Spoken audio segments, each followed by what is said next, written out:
Greetings from the video. Look what I've got. We've got 165 cranks because who is hot topic of conversation at the minute for using 165 cranks? Probably the best cyclist in the world currently, Mr. Tadej Počacar. He's using him. I never know how to say his name, but he's it's come out, been public knowledge that he's using 165 cranks. Apparently, Vinograd might be using 155s. I don't know if that's time trial bike, but yeah, all of a sudden, shorter cranks is a really hot topic, and a lot of people are changing randomly at the moment to copy him. Why is Počacar using 165? Do you think? Because he's been advised very good, well by someone like, I switch your crank length down, didn't I?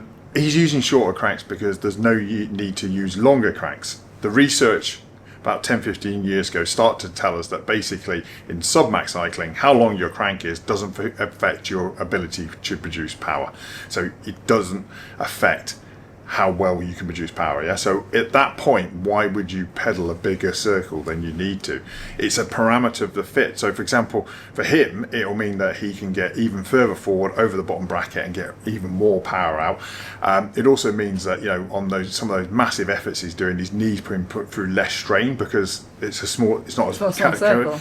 But the big thing is as well, he'll be rocking around on the saddle less, and these are really important lessons for ordinary people, in terms of like, why would you choose to do something in a harder way than a bit? It's the same as saying, here's a 1 meter high gym box, jump on it 100 times on and off, or you can do it on a little step 4 inches. Either way, I'll give you £100.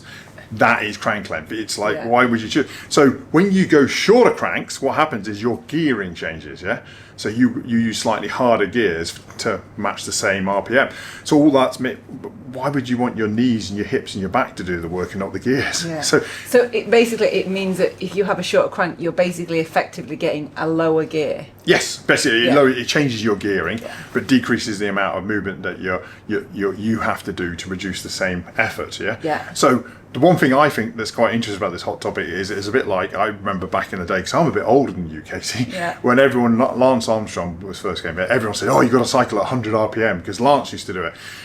RPM is really, really unique and specific, to people. You have your own one. Some people say, you should paddle faster. It's quite a unique blend, there's of what you're at, and your RPM will be your optimal RPM, your optimal. What was happening at the moment, I hope people aren't doing, is switching to 165s, but if your saddle height's correct already and you drop your crank length 5 mil, you need to raise your saddle height 5 mil, because all of a sudden your saddle height's lowered.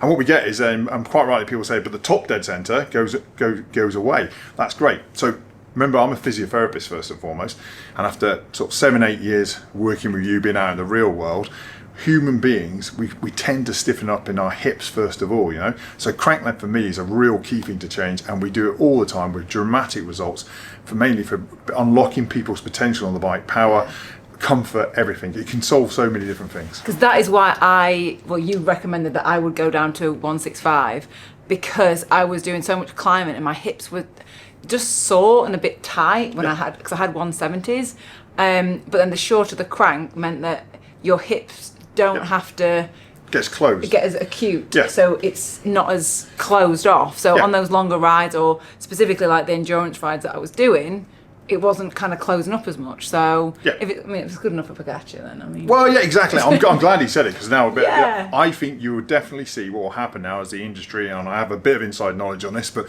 you'll start to see bikes come with shorter cranks now, and that's really important. That's a really good thing for small people. Women especially, small bikes don't come enough with small enough cranks. But saying that, you run 165 now. I've had my hip replaced, and I took my own medicine, and I went down to 165. It's one of those weird things though, it feels better, but one of my other bikes I haven't changed yet, and I went out with the weekend, I was like, this feels horrible, and then I suddenly remembered, still a 171 crank. It's only a small difference, but it really makes a big difference. But if you think about it, Katie, right, it is exactly, you're saying 5 millimeters, and people will be thinking, how can 5 millimeters make much difference? If your RPM is 90 times a minute, that's 45 times a minute your hip closes on one side, times that for 2 hours, that's a lot, So you were talking small increments over a bigger period. But we've seen this work with. I've done this with Olympic, world champions. We looked after British triathlon for the last 7 years.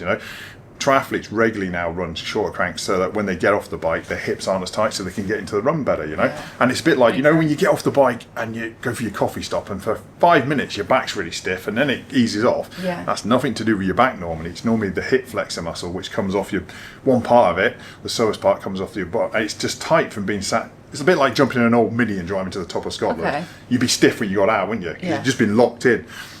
If you're on too long of cranks, it locks in and closes your hips up too much. So what are the negatives of going to 165s? I can't think of, well, not necessarily 165. I'd say shorter cranks. Shorter cranks, yeah, because some people might need 160 or 155 or just 170 millimeter.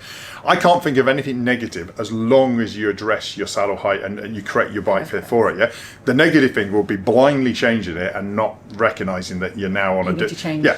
But yeah, you change. But I would say I see more people set themselves up on a position on the bike for the wrong crank length. So they set themselves up right on the wrong crank length. That makes sense. And then when we change the crank length, it unlocks their potential.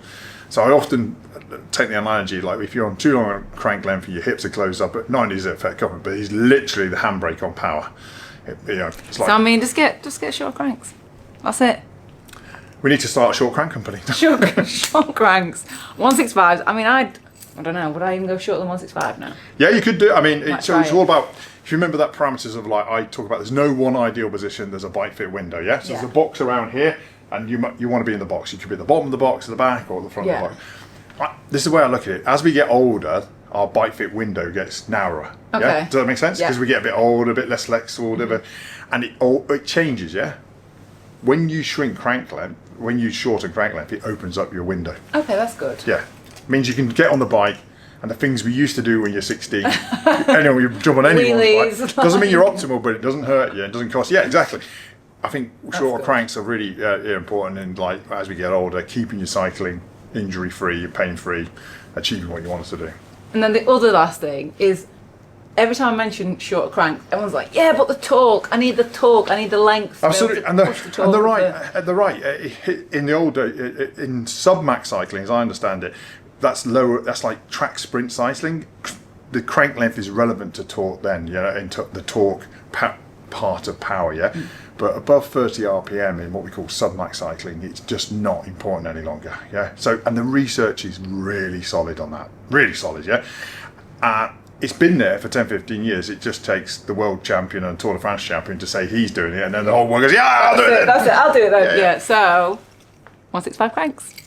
Thanks so much, Phil. That's Any questions about it? Let us know if you have got short cranks and your experience with it. I've had incredible results with using a short crank. So yeah, any questions, leave them in the comments. Thank you so much, Phil, as always. See you next video. Bye.